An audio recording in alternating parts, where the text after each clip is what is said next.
सभी साथियों को हमारा जोहार। पिछले क्लास में हम लोगों ने 1857 की क्रांति, इसके उद्भव, उत्कर्ष, उसके दमन, इन सारे पहलुओं को देखा कि किस प्रकार से ये विद्रोह जन्म लिया, कैसे इस विद्रोह का विस्तार हुआ, झारखंड के साथ साथ पूरे भारत में इसका विस्तार हुआ और फिर इसका दमन किया गया। तो आज हम लोग इसके परिणामों पे कि दमन के बाद, इसके बाद जब 1857 की क्रांति हुआ तो इनके कारणों को पड़ताल करके उसके बाद कि आगे भविष्य में ऐसा ना हो, इसके लिए कुछ कुछ कार्य किए गए। तो आज हम लोग उन कार्यों को देखते हैं और यहाँ पर कि किस प्रकार से फूट डालो और राज करो की नीति के तहत क्या क्या कार्य किया गया। जैसे कि यहाँ के जो राजा अंग्रेज़ों के पक्षधर हुए या जमींदार, उनको सम्मानित किया गया, उनको तरह तरह से पुरस्कृत नवाजा गया विभिन्न नामों से। तो आज हम लोग वो सब देख लेते हैं।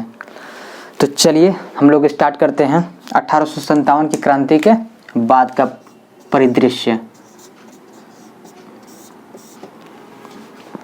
तो दमन में तो देखे कि क्रूरता कम नहीं हुआ, जितना बोल सकते हैं कि अपने चरम पर हो सकता था उस तरीके से हुआ।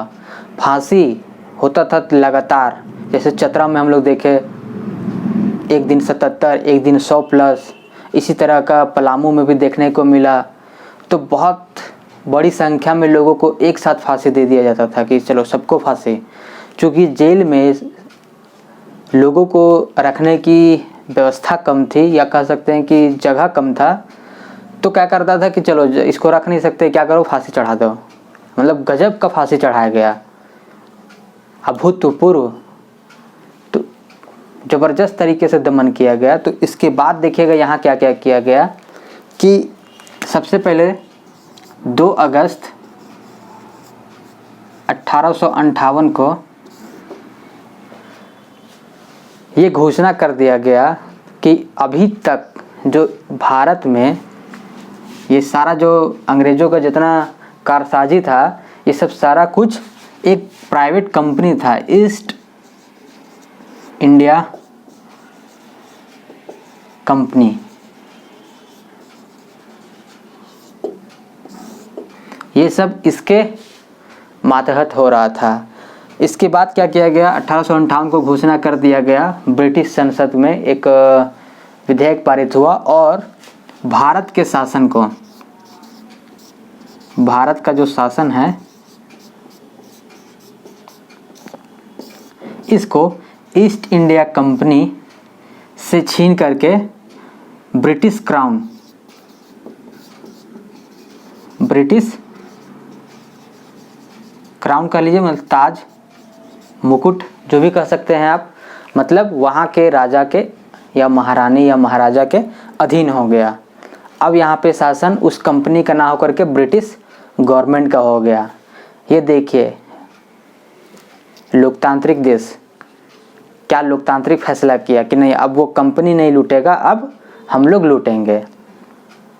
समझ रहे हैं? कंपनी को हटा करके खुद इसको लूटने का व्यवस्था कर लिया और बोला कि हाँ बहुत भलाई का काम कर दिए हम लोग भारत की जनता के लिए, उसके मुक्ति के लिए। मतलब बड़ा बड़ा सिर्फ बोल, बाद बाकी क्या किया। अरे भाई इतना बड़ा जब आप लोकतांत्रिक व्यवस्था के समर्थक थे तो आपको आज़ाद कर देना चाहिए था। ब्रिटिश कंपनी, इसको ईस्ट इंडियन कंपनी जो था उसको वापस आप बुला लेते, यहाँ बोलते कि ठीक है आप लोग शासन चलाइए। तो वो नहीं, लोकतंत्र पे विश्वास है, लेकिन आप गुलाम रहिए। आप भी विश्वास करिए लोकतंत्र पे कि वो जो सरकार चुन के आया है वही सही सरकार है, लेकिन आपको चुनने का अधिकार नहीं मिलेगा। शानदार बात था। खैर चलिए हम लोग देखते हैं अब आगे। इसके बाद यहाँ क्या किया गया कि फूट डालो, जैसे भारतीय स्तर पे तो बहुत सारे और भी काम हुए, तो हम लोग यहाँ के परिप्रेक्ष्य में देख रहे हैं, तो यहाँ की बातें करेंगे कि यहाँ पे क्या क्या हुआ। इसके बाद यहाँ के जो राजा हुए, जैसे कि नागवंश के राजा थे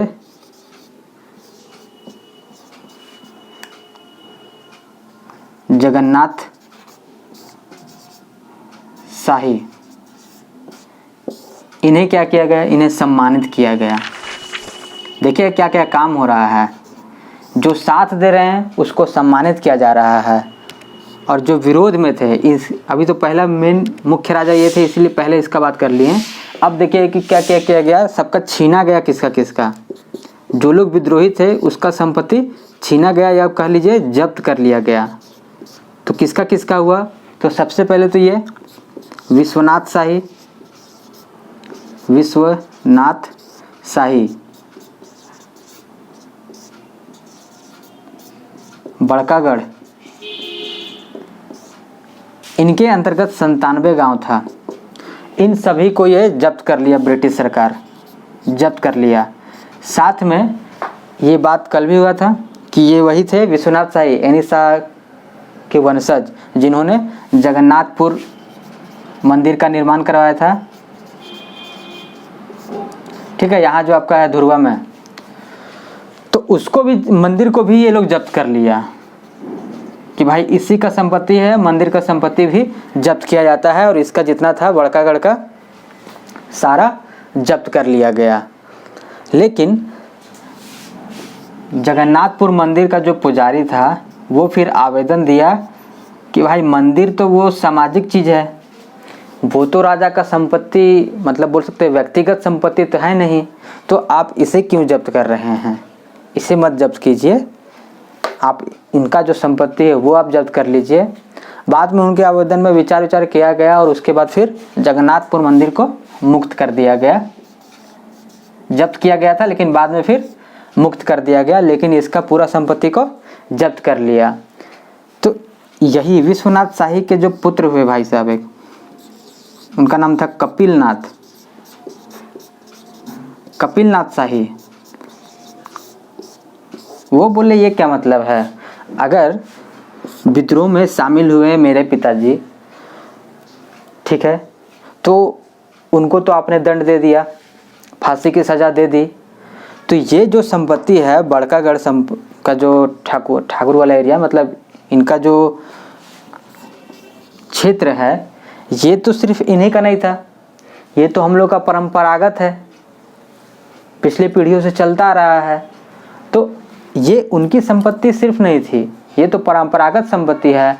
आप अगर वे विद्रोह में शामिल हुए हैं तो आप व्यक्तिगत रूप से उन्हें सजा दीजिए, या व्यक्तिगत जो संपत्ति है उसको आप हड़पिए, ये तो हमारा पुश्तैनी संपत्ति है, आप इसको कैसे हड़प सकते हैं। तो इसके लिए ये आवेदन दिए, आवेदन से नहीं बात बना तो मुकदमा भी किए। तो मुकदमा कहाँ करेंगे कहाँ, कोर्ट में। कोर्ट किसका है, अंग्रेज का। वकील कौन है, समझ रहे हैं, वकील चलिए बहुत बड़ा मैटर नहीं करता है, जिसको फैसला देना है वो कौन है, तो अंग्रेज है। किसके पक्ष में फैसला देगा, सामान्य सा बात है कि वो अंग्रेजों के पक्ष में ही फैसला देगा। तो ये भाई साहब थक हार गए, कोशिश करते करते मुकदमा भी हार गए, लेकिन संपत्ति वापस नहीं मिला। यहाँ तक क्लियर है। अब हम लोग आगे बढ़ते हैं।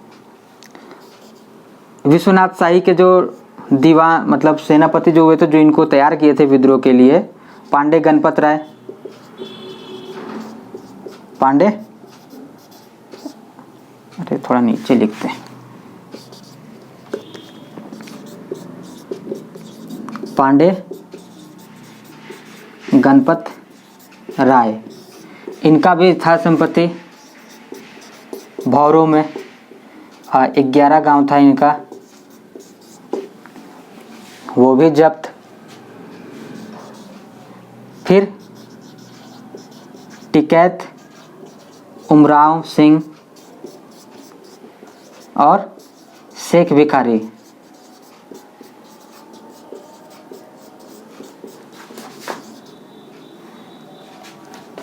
खटुंगा,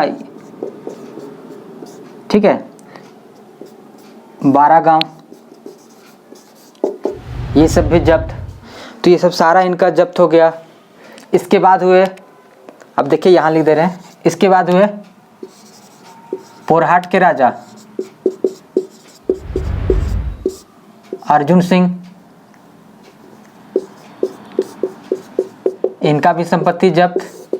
बाद में हालांकि लौटाया जा रहा था, लेकिन ये उस दिन भी बात हुआ कि ये फिर वापस आना मुनासिब नहीं समझे और बोले कि नहीं, हम अब आजीवन वही बनारस या वाराणसी जो कह लीजिए वहीं पर रहना चाहते हैं। वे वहीं रह गए और इसको भी जब्त कर लिया गया।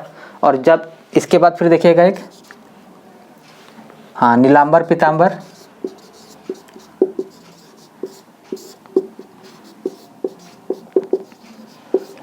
इनके अधीन भी जो जो गांव था वो सब सारा कुछ जब्त कर लिया गया। और जब्त करने के बाद जो जमींदार उसके पास में थे, आसपास के क्षेत्र में, और जिन्होंने अंग्रेज़ों की मदद की थी, उनको बांट दिए। ठीक है, उनको बांट दिए और अलग से सम्मान भी दिए। तो ये सब हुआ कि जिनका जिनका संपत्ति जब्त किया गया। अब सम्मानित किसको किसको किए वो देखिएगा, ये देख लीजिएगा, ये सब पूछ सकता है। यहाँ मिटा रहे हैं अभी, उसके बाद देखिए आगे।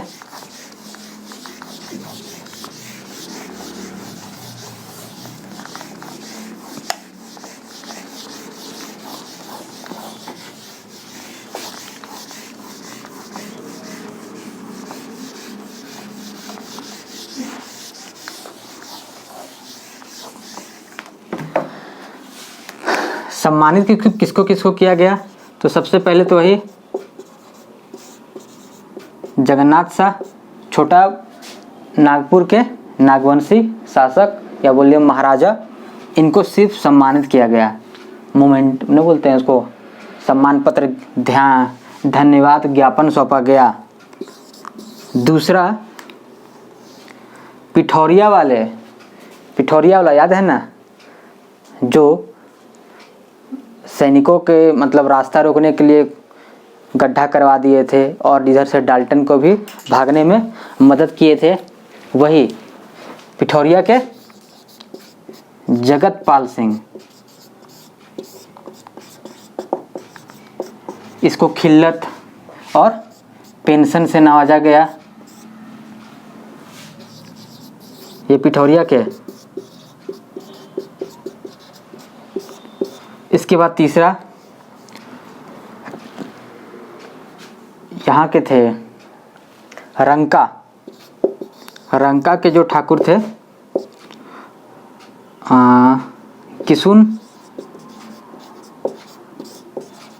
किशुन दयाल सिंह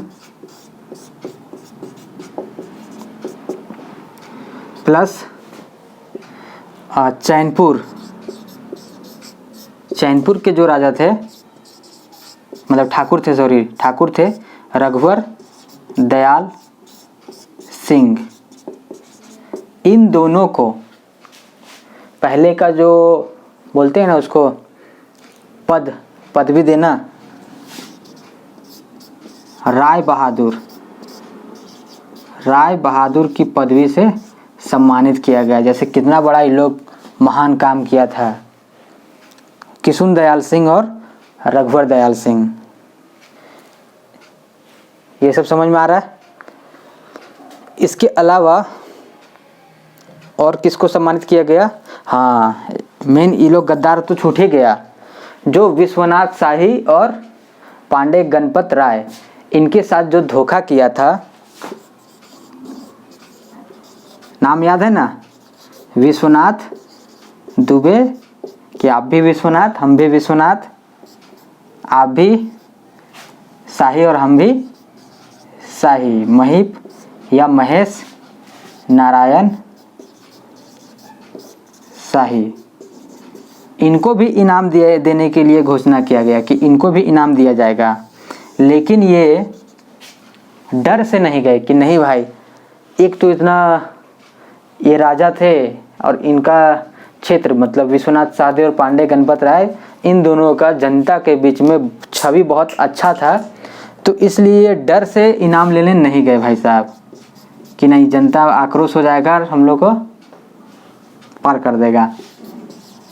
इनाम नहीं लिया, गया ही नहीं सामने इनाम लेने के लिए।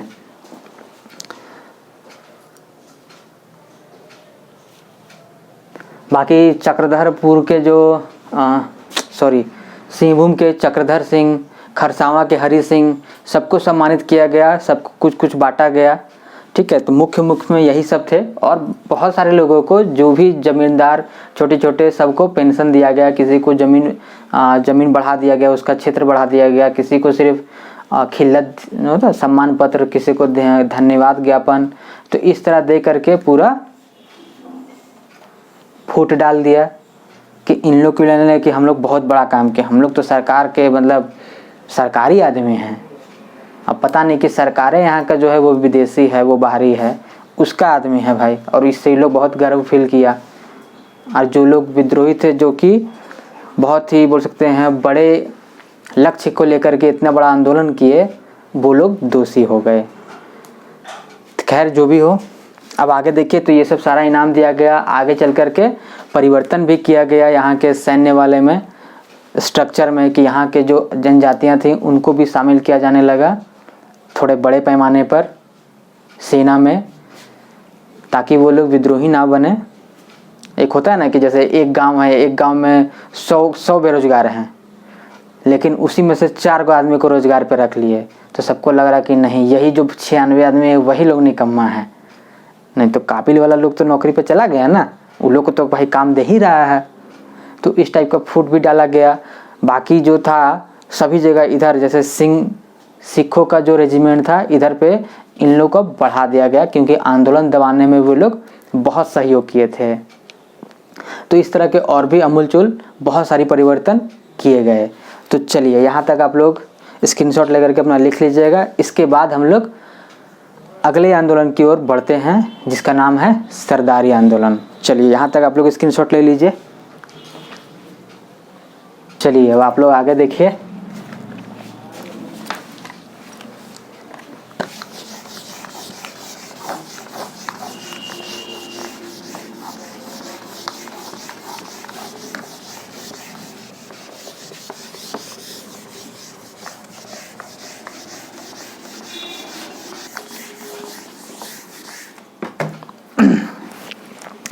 चलिए अब हम लोग बात करते हैं सरदारी आंदोलन की।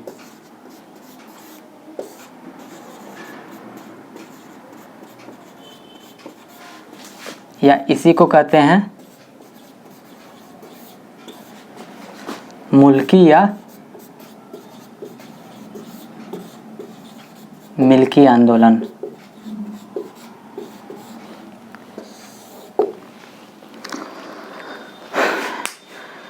चलिए इस आंदोलन पे बात करते हैं कि इसका अब ये समय काल रहा 1858 से 1895 तक। सरदारी आंदोलन जो था 1858 से 1895। तो पहले के विद्रोह पे भी बात हुआ है कि जब भी विद्रोह होता था कोई भी, तब क्या होता था कि उसके दमन के लिए काफ़ी हिंसा फैल जाती थी। तो हिंसा होता था तो ऐसा नहीं है कि सिर्फ जो विद्रोह कर रहे हैं या फिर जो दमन करना है सिर्फ उनके बीच ही युद्ध हो रहा है या फिर वही सिर्फ प्रभावित हो रहे हैं। युद्ध तो मुख्य रूप से उन्हीं के साथ होता था, लेकिन होता है ना गेहूं के साथ घुन भी पीस जाना, वही वाला कहानी हो जाता था कि भाई विद्रोह तो कर रहे थे कोई और, लेकिन इसके साथ साथ अगर उस क्षेत्र में अन्य लोग भी हैं तो बिना प्रभावित हुए कैसे रह पाएंगे। अगर कहीं पे बम गिराया जा रहा है तो जो लोग विद्रोह कर रहे हैं सिर्फ उसी पे वही लोग मरेंगे क्या? और अन्य जितने लोग हैं वो भी तो मरेंगे, उनका भी तो मान के चलिए। कोई अगर फौज से पूरा गुजरा तो जो खेत बर्बाद हुआ खाली विद्रोही का ही बर्बाद हुआ, सभी का बर्बाद होता था। तो जान के लिए, अपने संपत्ति के लिए, भाई की सुरक्षा के लिए यहाँ से छोड़ के चले जाते थे। तो जब चले जाते थे फिर तो लौटना होता था कुछ साल के बाद।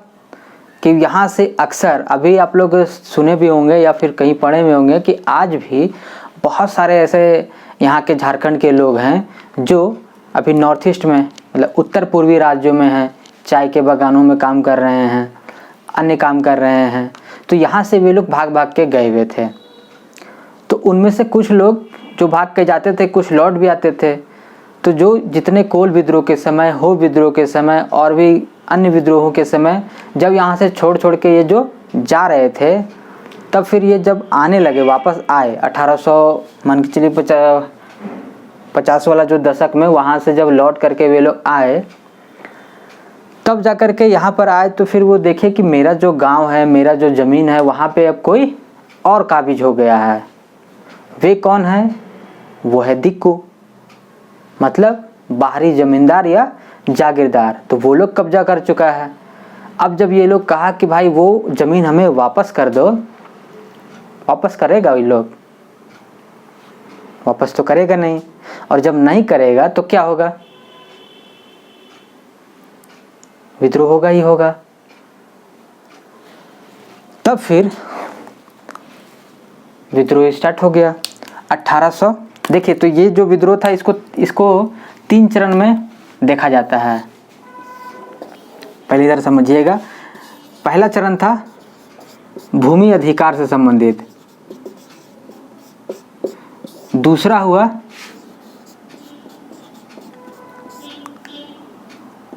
पुराने मूल्यों की पुनर्स्थापना हेतु, और तीसरा ही इसका रूप ले लिया था राजनैतिक।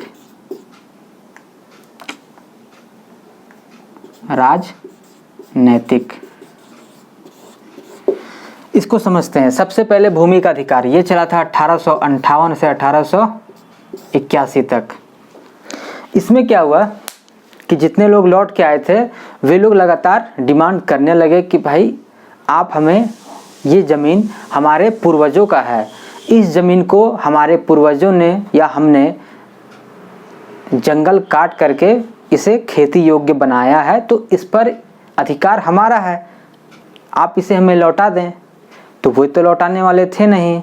तो इसी क्रम में 1858 में वही सरदार कह लीजिए उन्हें या फिर रैयत कह लीजिए, इनके और जमींदार के बीच में झड़प होना स्टार्ट हो गया। तब जा कर के एक कमेटी गठित किया गया सरकार के द्वारा, लाल लोकनाथ के नेतृत्व में, कि उन्हें ये जांच करना था कि ये जो कह रहे हैं वो इनका डिमांड सही है या नहीं है, ये यहाँ के पहले के निवासी रहे हैं या नहीं रहे हैं।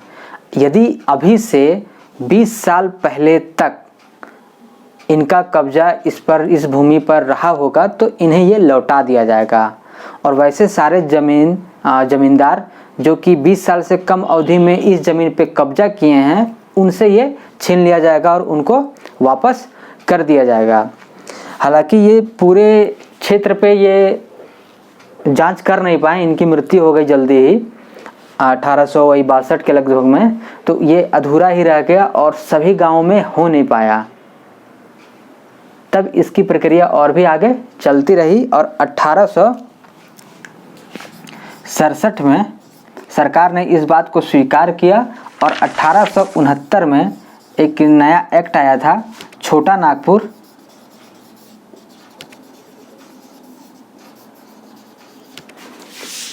Tenure act.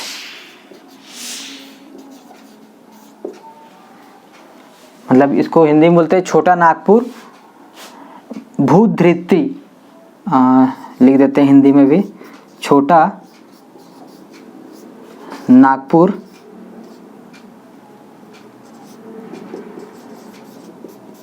भूधृति अधिनियम।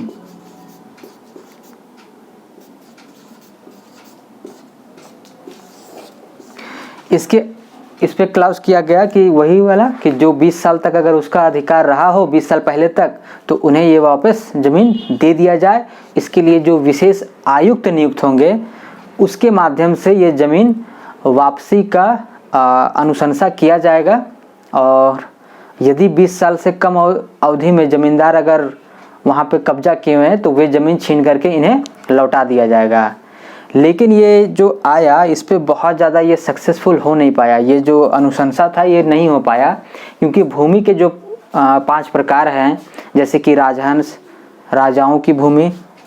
चलिए यहाँ पर समझा देते हैं, देख लीजिए इधर, किधर लिख दें,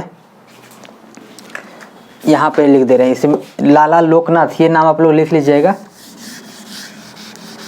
इन्होंने ही जांच किया था। तो जमीन का जो देख लीजिएगा प्रकार, सबसे पहले तो राजहंस, राजाओं की भूमि,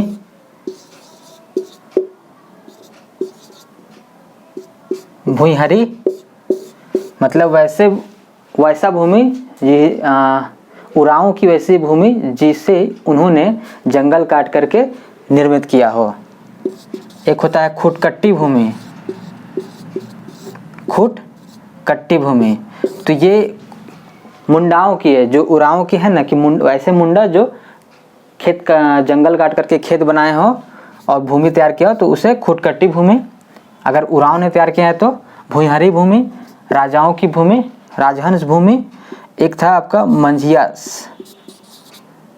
मंझियस या मंझियास भूमि, ये था आपका जमींदारों की भूमि, ठीक है। और एक होता है कोड़कर,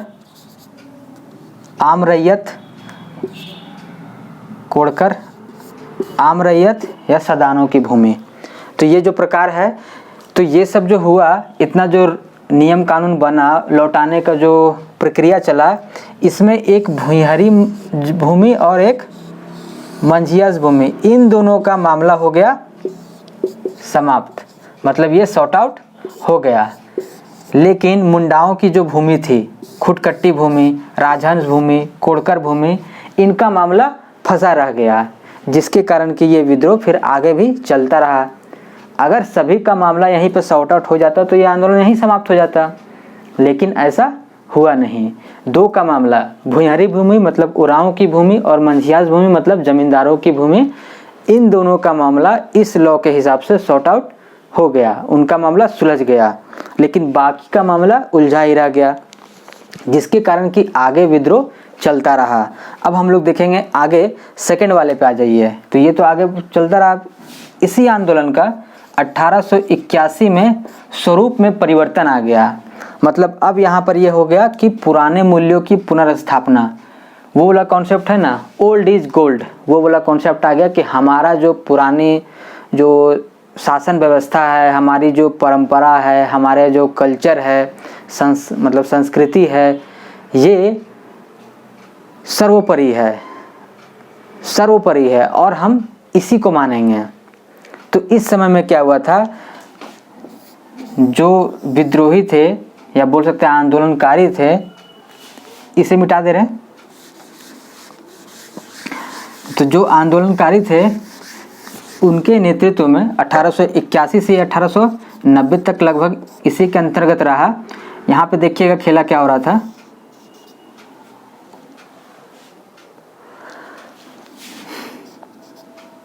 (1881 से 1890 तक में 1881 में विद्रोहियों के नेता थे जॉन बेफिस्ट। इन्होंने क्या किया कि छोटा नागपुर के राजा को स्वतंत्र घोषित किया कि ये स्वतंत्र हैं, हम लोग इन्हीं के मतलब अंडर में रहेंगे, कोई अंग्रेज अधिकारी के अंडर में नहीं है। और जो दुर्जन साल ने जो बनाया था राजधानी डोईसा, वही हमारी राजधानी होगी, इस तरह करके पूरा घोषणा कर दिए। तो इनको अंग्रेज उठा करके ले गए, जेल में बंद कर दिए। ये आंदोलन हो गया यहीं पर ख़त्म।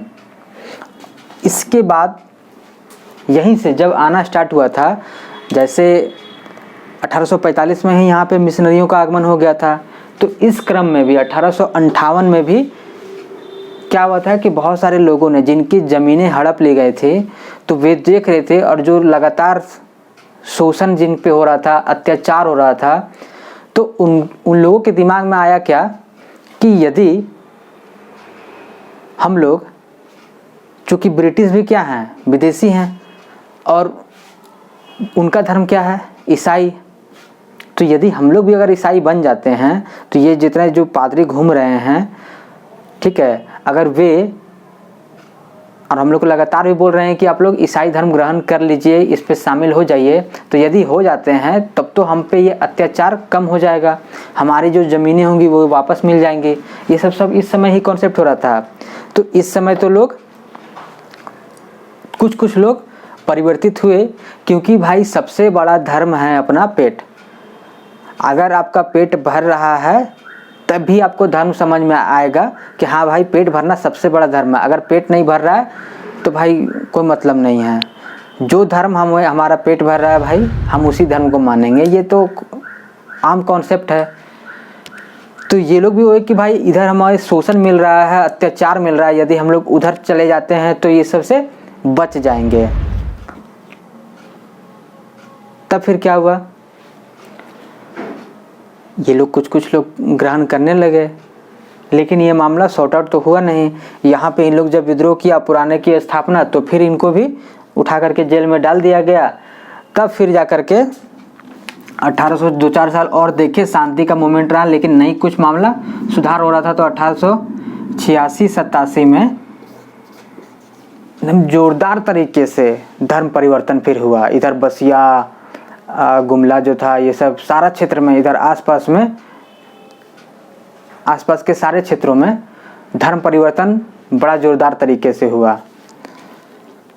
उनको विश्वास था कि क्या होगा अगर हम लोग धर्म ग्रहण कर लेते हैं तो अंग्रेज सरकार हमें भूमि वापस दिलवा देगी और हम पे शोषण भी कम होगा, अत्याचार कम होगा। तो पहले कभी वे लूथर ज्वाइन कर लें, कभी कैथोलिक में चले जाए, कभी जर्मन वाले में चले जाएं। तो ये सब सारे अलग अलग मिशनरी थे। तो इसमें जाएं तो भी नहीं सफलता मिला, उसमें जाएं तो भी नहीं सफलता मिल रहा। तो लास्ट में इन लोग पूरा परेशान हो गए। इन लोग को कौन दिया गया सलाह कि भाई कलकत्ता में केस कर दो कोर्ट पे, अगर इधर से नहीं हो रहा है तो कोर्ट आपको दिलवा देगा ये सब अधिकार। ये लोग कोर्ट भी गए, वकील मिले, वो इनको दिए पूरा चढ़ा कि भाई जीतेंगे, एकदम जीतेंगे, 100%, कोई हरा नहीं सकता है। अगर यहाँ पे हम लोग हार भी जाएंगे तो वायसराय में जाएं, वायसराय पास जाएंगे, वायसराय से भी हार जाएंगे तो हम लोग प्रिवी काउंसिल तक जाएंगे, लेकिन आप लोग को आपका अधिकार दिलवा के रहेंगे। इसके एवज में उस समय में सोचिए 1 लाख रुपया इन लोग से लिया, 1 लाख रुपया, और सब खा करके पचा दिया। इनको कोई राहत नहीं मिला। तो 90 आते आते तक जब इन लोग को समझ में आ गया कि भाई इससे कुछ होना जाना नहीं है, तब 90 में जाकर के 1890 से 95 तक इसका जो स्वरूप था वो बदल करके आ गया अब राजनैतिक। अब इन्होंने ये ठान लिया कि भाई अब हम लोग ना अंग्रेजों से बात करेंगे, ना बाहरी दिक्कुओं से बात करेंगे, दिक्कु तो ये सब सारे हो गए, ना जमींदारों से, ना ठेकेदारों से। अब हम लोग अपना अधिकार हथियारों के बल पे लेंगे, और उस हिसाब से अपना संगठित करना स्टार्ट कर दिए हैं। लेकिन इनका ये आंदोलन का एक कमी रहा कि कोई नेतृत्व था नहीं। एक जो दिखा आपको, कहीं पे भी कोई नाम नहीं दिखा कि जो एक लीडर हो जो कि लंबे समय तक अपना नेतृत्व प्रदान किए हों। और बिना नेतृत्व के आंदोलन सफल हो ही नहीं सकता है, ये भी नहीं हो रहा था। तो 1895 तक में इन लोग को समझ में आ गया कि बहुत ज़्यादा हम लोग कुछ कर नहीं पा रहे हैं, इनको नेतृत्व की तलाश थी।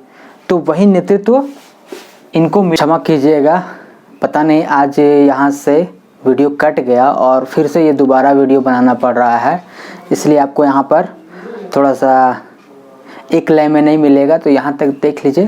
पिछले में हम लोगों ने इससे पहले तक देख लिया कि किस प्रकार से 3 चरण में सरदारी आंदोलन हुआ था, और लास्ट में ये 1891 से लेकर के 1895 तक जब ये राजनीतिक रूप ले लिया, 1891 से 95, जब ये 90 से मतलब 90-95 तक राजनीतिक जब ये रूप ले लिया, तब फिर ये क्या हुआ था कि एक नेतृत्व की कमी थी, जिस कमी को पूरा करने के लिए इन्होंने भगवान बिरसा मुंडा, इन दोनों के बीच में समझौता हो गया। मतलब ये लोग उनको नेतृत्व, अपने नेतृत्वकर्ता के रूप में चुन लिए, तो इससे दोनों को लाभ हो जाता है कि उनको अनुयायी मिल जाते हैं और इनको नेतृत्व मिल जाता है। और उसके बाद दोनों समाहित हो जाते हैं और फिर आगे अंग्रेज़ों के खिलाफ विद्रोह करते हैं। ये हम लोग देखेंगे कल उलगुलान विद्रोह में। तो इस पे हम लोग अब विस्तार पूर्वक कल बात करेंगे। आज के लिए जो अगला आंदोलन है उस पे बात करते हैं हम लोग। नेक्स्ट जो अगला आंदोलन है हमारा खेरवार आंदोलन।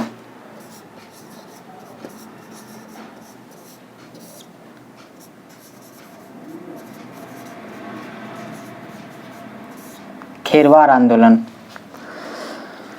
तो ये मुख्य रूप से एक बोल सकते हो उसको सुधारवादी या शुद्धिकरण आंदोलन था, जो कि भागीरथ मांझी इनके नेतृत्व में स्टार्ट हुआ। गोड्डा के हैं, ठीक है, मतलब इनका जन्म वर्तमान के गोड्डा जिले में हुआ था। तो इनके नेतृत्व में ये आंदोलन स्टार्ट हुआ और ये बेसिकली क्या था, सुधारवादी आंदोलन था, शुद्धिकरण आंदोलन था। इसमें ये खेरवार चूँकि एक जनजाति है संथालों की उपजाति के तौर पर, ठीक है, तो इनका आंदोलन का जो स्वरूप रहा या फिर कह सकते हैं लक्ष्य रहा वो ये था कि संथाल स्वर्ण युग की स्थापना, इन बाहरी अंग्रेजों और दिकुओं को मार भगाना या इन्हें हटाना और अपना संथालों का स्वर्णयुग स्थापित करना। इसमें ये क्या किए हैं कि सबसे पहले तो ये सुधारवादी काम स्टार्ट किए हैं। मतलब ये बोले एकेश्वरवाद का जो सिद्धांत है, एकेश्वरवाद समझते होंगे, मतलब एक देवता की पूजा करना। तो ये घोषणा किए हैं कि हमारा सिर्फ एक देवता होंगे, हम लोग सिर्फ एक देवता को मानेंगे, वो है सिंहबोंगा। और इसके लिए सिंहबोंगा और इसके लिए सिंहवासिनी मतलब दुर्गा का रूप,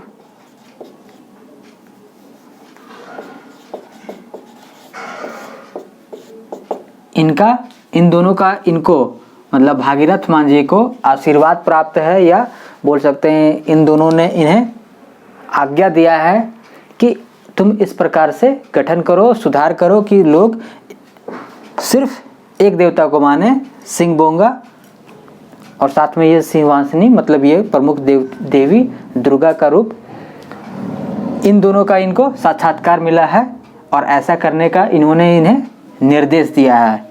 और इसी के आधार पर इन्होंने अपने अनुयायी को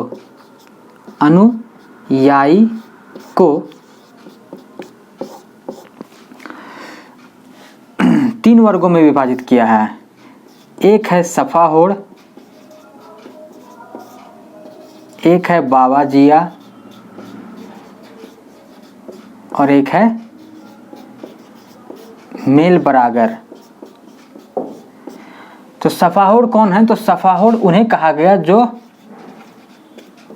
पूर्ण श्रद्धा से इस पर अमल करेंगे, मतलब पूर्ण श्रद्धा से पूजा करेंगे। ये उदासीन मन से उदासीन रहेंगे और ये बेमन से ये अगर पूजा श्रद्धा काम कर रहे हैं तो उन्हें मेल बरागर कहा गया। उदासीन से तो बाबा जी, और जो पूर्ण श्रद्धा से हैं उन्हें सफाहोड़।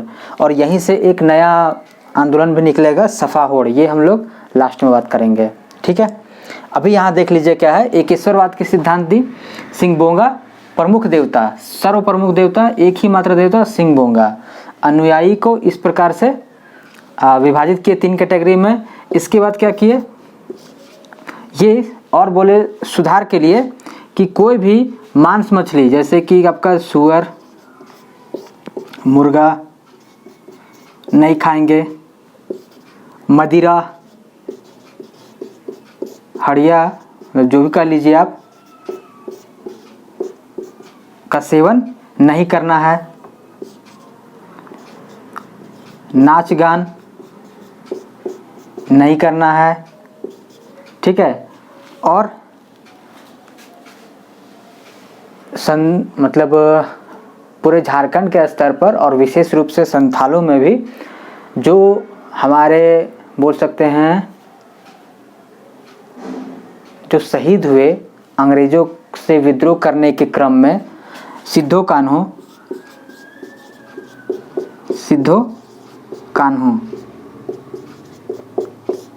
इनके जन्मभूमि को, जन्मभूमि मतलब वही भगनाडीह, तीर्थ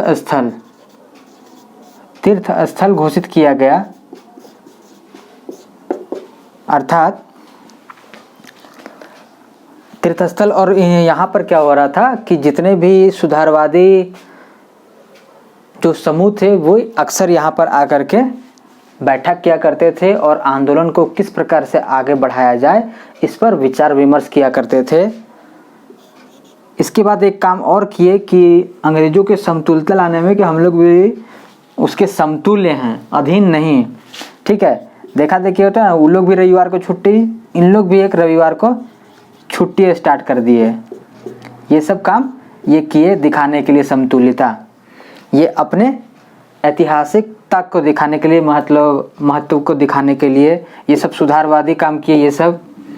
अब ये लोग क्या किए कि अब चूँकि संथाल स्वर्ण युग की स्थापना करना है तो दिकुओं को, इन अंग्रेजों को तो भगाना होगा ना।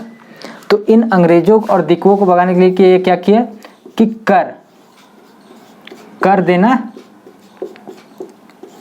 बंद, अंग्रेजों को कर देना बंद। ये अंग्रेज के लिए है, ठीक है। और ये जो कर था वे ये लोग स्वयं लेने लगे, मालगुजारी कह लीजिए, कर कह लीजिए, टैक्स कह लीजिए, मालगुजारी यही लोग लेने लगे, खिरवार आंदोलन वाले। और इसके साथ साथ रसीद भी देने लगे। ये बात पता चला अंग्रेज को कि अच्छा ऐसा ऐसा काम स्टार्ट हुआ है 1784 में। ठीक है, 1784 में था कि ऐसा ऐसा काम स्टार्ट हुआ है, ये ऐसे ऐसे सुधारवादी कर रहे हैं। साथ में जो कर है ये बोलते हैं कि इनको नहीं देना, मतलब हमें नहीं देना है, अंग्रेजों को कि हमें नहीं देना है, और वे कर वही लोग ले रहे हैं। ये खिरवार आंदोलन वाले, ये 1885 का बात है, सॉरी 75 का यह बात है। अंग्रेजों को ये चीज़ पता चला कि अच्छा ऐसा ऐसा कर रहा है, एक काम करो, लाओ उसको उठा के लाओ। तो भागीरथ मांझी और इनके एक प्रमुख अनुयायी जो दोनों को, इसके मेन जो लीडर थे ज्ञान परगनैत, इन दोनों को उठा करके ले गए जेल। और 1875 से नवंबर 1877 तक ये लोग को जेल में बंद रखे। तो जेल में बंद रखने के क्रम में अंग्रेजों को लगा कि ये दब जाएगा आंदोलन, लेकिन ये दबा नहीं। और कहिए कि भाई इसका ज़बरदस्त विस्तार हो गया। संथाल परगना में तो था ही, संथाल परगना सब निकल करके यहाँ हजारीबाग, रांची तक पहुँच गया। और अब मज़ेदार देखिएगा, सबसे पहले यहाँ देखिए संथाल परगना में ही तो ये जो सफाहोड़ था ना, कहाँ गया सफाहोड़, तो ये एक अलग मूवमेंट के तौर पर ले लिया सफाहोड़। तो सफाहोड़ में क्या हो गया, इसके दो प्रणेता थे बोल सकते हैं उनको, लाल बाबा या लाल हेमरम ये कहा जाता है। इन्होंने क्या किया, शुद्धिकरण पे और जोर दिया, लगान वाले पे नहीं, क्योंकि इससे ये तो जेल चले गए थे। इन लोग को पकड़ के ले गया था भागीरथ मांझी और ज्ञान परगनैत को। तो ये क्या किए, शुद्धिकरण पे ज़्यादा बल देने लगे। और ये शुद्धिकरण मूवमेंट के क्रम में ये कुछ कुछ चीज़ किए, जैसे कि क्या, सभी को बोले कि अपने अपने आंगन में तुलसी लगाओ, तुलसी का एक एक पौधा लगाना है, मतलब वही सनातन धर्म वाला पूरा कॉपी। दूसरा, राम नाम का जाप करना है, राम नाम का जाप करना है। तीसरा, जनेऊ धारण करना है, जनेऊ धारण करना है। चौथा, मांस मदिरा, मांस मदिरा का त्याग, ठीक है। और पांचवा, एक देशोद्वारक संगठन मतलब दल बनाए थे, देशोद्धारक नाम था उसका, देशोद्धारक, जो कि लोगों को इस और ये सब मानने में मोटिवेट करते थे, शुद्धिकरण पे जोर देते थे, शुद्धिकरण लोगों का करते थे, कर सकते हैं। तो ये देशोद्धारक दल बनाए थे जो गांव-गांव घूम करके इसका प्रचार प्रसार किया करते थे। और अन्य भी लोहा लेना जब वो जरूरत पड़े तो भी, ठीक है। तो दोनों काम, तो लाल बाबा हेम्ब्रम ये सब काम किए इसी क्रम में, क्योंकि लगान वाला पे ये जोर नहीं दिए क्योंकि उधर कार्रवाई हो चुका था। और इधर अब देखिएगा क्या हुआ, जब वे जेल से छूटे तब तक ये हजारीबाग में वो तो संथाल परगना में कर रहे थे, हजारीबाग में एक हुए दुब्बा बाबा, नाम इनका था दुब्बा बाबा या दुब्बू बाबा बोलते हैं, दुब्बा बाबा या दुब्बू बाबा। ये थे भाई साहब हजारीबाग में इस आंदोलन के प्रणेता। इनका बड़ा मजेदार है कि जब ये नवंबर 1870 में छूटे तब तक इधर तो ये फैला चुके थे, इसके नेता बन चुके थे। ये क्या घोषणा कर दिए हैं कि दशहरा, अगले साल दशहरा तक, मतलब समझ लीजिए 1878 तक कि क्या होगा, अंग्रेज यहाँ से छोड़ के चले जाएंगे, बाबा जो हो जाएंगे ये शासक बन जाएंगे, मतलब यहाँ के जितना जमींदार है, दिक्कू लोग है, सब भाग जाएगा और हमारा अपना राज होगा जिसमें कि राजस्व एकदम ना के बराबर हो लिया जाएगा। भैंसों पर, एक जोड़ा भैंस के जुताई पर उस पर 1 रुपया, बैल पर 50 पैसा, सूदखोर नहीं रहेंगे, मतलब जो बोलते हैं ना उसको, साहूकार जो सूद पे पैसा लगाते हैं, वे लोग सब भाग जाएंगे, इस टाइप का सारा को होगा, रोग मुक्त हो जाएगा, ये वो लन फन, मतलब बहुत सारा तरह का बात कर दिए। सब बोला अच्छा, बाबा को सब ले जाके थोड़ा दे रहा है पैसा वैसा, भाई दान दक्षिणा कर रहा है, बाबा है तो भाई लेवे करेगा, वो लिए भाई साहब। लेकिन पता चला कि दशहरा पार हो गया, कुछ हुआ ही नहीं। तो लोगों का विश्वास थोड़ा कम होने लगा कि तो भाई बाबा ऐसा ऐसा बात बोल दिए थे लेकिन ऐसा तो कुछ हुआ ही नहीं। तो ये बोले कोई बात नहीं है, अभी नहीं हुआ ना, आगे हो जाएगा 3 साल में, अगले 3 साल में क्या होगा, यहाँ पर 3 वर्षों में फसल अपने आप लगना स्टार्ट हो जाएगा, खूब खेती होगा, खूब फसल लगेगा, आप लोग सबका जीवन सुखमय हो जाएगा, आरामदायक हो जाएगा। मतलब इस टाइप का खूब सपना दिखाएं कि आप लोग दान दक्षिणा में कमी नहीं कीजिए, आप जो बाबा को दान दे रहे हैं ये बेकार नहीं जाएगा, व्यर्थ नहीं जाएगा, ये कारगर जरूर होगा। सब फिर मोह माया में आ गया भाई कि अच्छा फिर से बाबा का चलो देख लेते हैं, श्रद्धा तो रहता ही है लोगों को भाई। तो ये और दान दक्षिणा देने लगे भाई बाबा को। लेकिन पता चला कि 3 साल के पहले ही बाबा वहाँ से 9-2-11, 3 साल के बाद वैसा ही रहा, ना अंग्रेज गया ना कुछ हुआ। इन लोगों का जो था दान दक्षिणा लेकर के बाबा का भाई सुखमय जीवन जरूर हो गया, वो तो निकल लिए। तो इस तरीके से फिर जब वो भी निकल गए, थोड़ा सा आंदोलन कमज़ोर हो गया। आगे चल करके फिर 1881 में जब जनगणना होना स्टार्ट होता है ना, तो भी द्विधा गोसाई, दुल्मू गोसाई या द्विधा गोसाई, दूधा गोसाई के नेतृत्व में एक बार फिर से आंदोलन होने स्टार्ट हो जाता है। लेकिन फिर से इसको उठा करके जेल में बंद कर देता है और आंदोलन इस तरह से बिखर जाता है। अंततः ये भागीरथ मांझी को भी फिर से जेल में बंद कर दिया जाता है। ये तो भाग ही गए थे और इनको भी जेल में बंद कर दिया जाता है। और ये जो लाल बाबा या लाल हेम्ब्रम थे, ये राजस्व वाला पे कोई छेड़छाड़ नहीं किए, ये भाई सिर्फ शुद्धिकरण पे जोर दिए। तो इस प्रकार से सफाहोड़ आंदोलन या फिर खेरवार आंदोलन, जो कह लीजिए सफाहोड़ आंदोलन या फिर खेरवार आंदोलन में इतना काम हुआ। ये लोग राजस्व भी लेना स्टार्ट कर दिए थे। यहाँ पे दिक्कत इन लोगों का हो गया, अंग्रेज लोग इसी पे इन लोग को उठा के जेल में बंद कर दिया कि भाई तुम लोग हमारे बदले राजस्व भी ले रहा है, मतलब कर भी ले रहा है, रसीद भी दे रहा है, जैसे सरकार वही हो। तो इस तरीके से ये सब सारा इस तरह फैला और शांत भी हो गया। तो कल का क्लास ऑफ रहेगा, कल सरस्वती पूजा है, आप सभी को इसकी हार्दिक शुभकामनाएं। तो अब हम लोग मिलेंगे परसों, क्योंकि कल क्लास लेना संभव नहीं होगा, हम लोग भी थोड़ा व्यस्त रहेंगे और साथ में जो डीजे वीजे तो जो रहेगा उस पर हंगामा शोर शराबा थोड़ा ज़्यादा रहेगा।